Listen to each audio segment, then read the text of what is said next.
Okay, once you have created an account and logged into Canva, this is where you are going to land on this page that we will call the home page. From here, you can navigate your way around Canva, and this by using different menus. This lecture and the next few ones will explain what each menu does and hopefully help you find things easily in Canva. Let's start by identifying the different ways you can navigate this homepage and start designing. A little disclaimer here, guys, though, this homepage will probably evolve and change with time, so don't be too surprised if things look slightly different on your side. Because there's a lot to say about the Canva homepage, I've decided to split the content over 3 different lectures.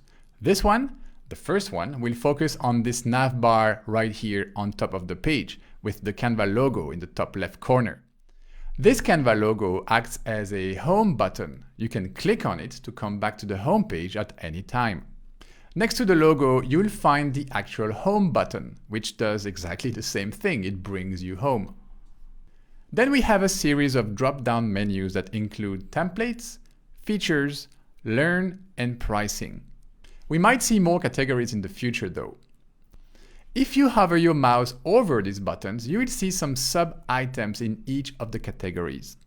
Let's cover them one by one.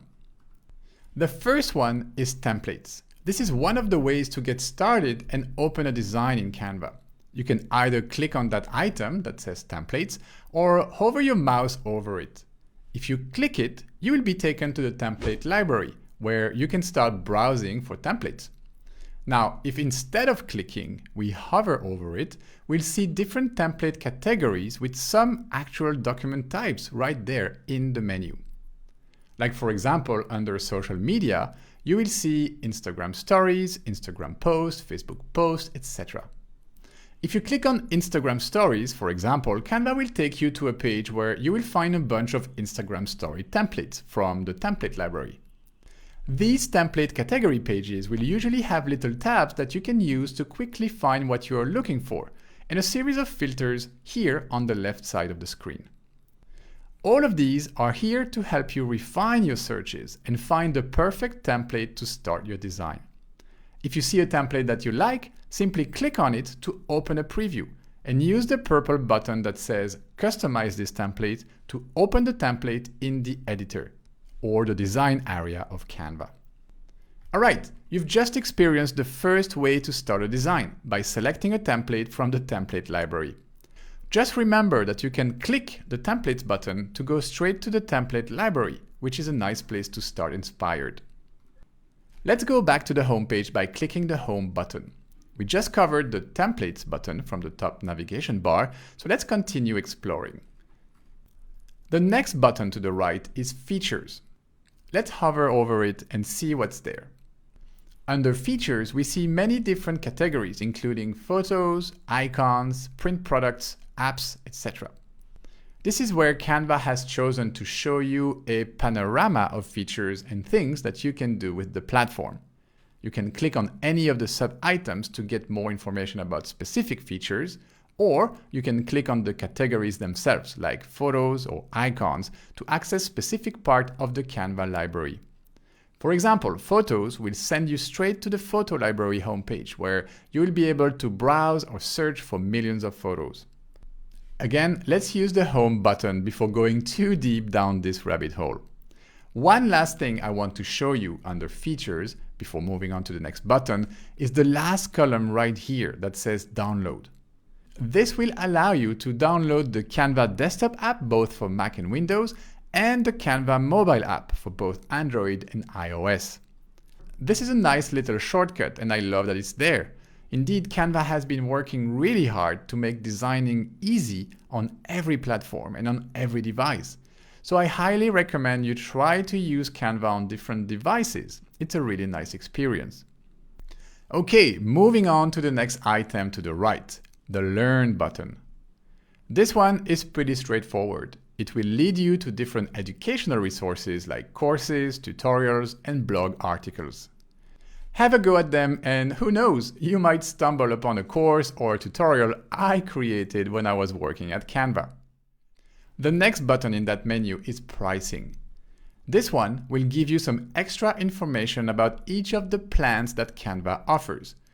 Currently, it is Canva Free, Canva Pro, Canva for Enterprise for larger companies, Canva for Education for teachers and students up to K-12, and Canva for nonprofits, which is the same as Canva Pro, but it's free for registered nonprofit, which I find super cool. On the right end of the top navigation bar, we find a few more icons, namely the Help Center with the little question mark, your account settings, the cog, and the Notification Center, the bell icon. Help Center sends you to Canva's Help Center, which I will let you explore at your own pace. This is a great place to read FAQs, find useful articles, contact Canva's support, or simply see a complete roadmap of the Canva website there at the bottom of the page. Your account settings will allow you to access your personal details, but also see what apps are currently connected to your Canva account, select your preferred theme, and tweak other settings. I'm not going to spend too much time here, but know that once you're here, you will find a new menu here in the left side column, allowing you to access settings related to your team, your groups, billing, and the domains you might have purchased via Canva. Have a look around when you have a bit of time on your hands. Just know that whenever you need to access these settings, it all starts with the cog icon on the homepage. The last icon in the top navbar is this little bell. This is your notification center. If you work with a team on Canva, this is where you will see a notification when someone leaves a comment in one of your designs, tags you in a comment, or shares a design or a specific folder with you. We'll talk about all the collaboration features later in the course, but for now, just know that this is where you will get notified when your team needs you to pay attention to something in Canva. If you see a red dot near the bell, that means there's something for you to review here. Next, you have the purple Create a Design button. This is a second way of opening up a design document. When you click on it, you will see a new menu with a bunch of suggested document types in a list. This list will probably be personalized though to serve you the design docs that you use the most often. From here, you can quickly start a design either by selecting one of the items in the list or typing in some keywords in the search bar on top. You'll also see some buttons at the bottom of this menu to create a custom-sized document, edit a photo, or import a file. These are shortcuts, and we will cover what they do a bit later. And finally, the last element of the top navbar is your profile picture.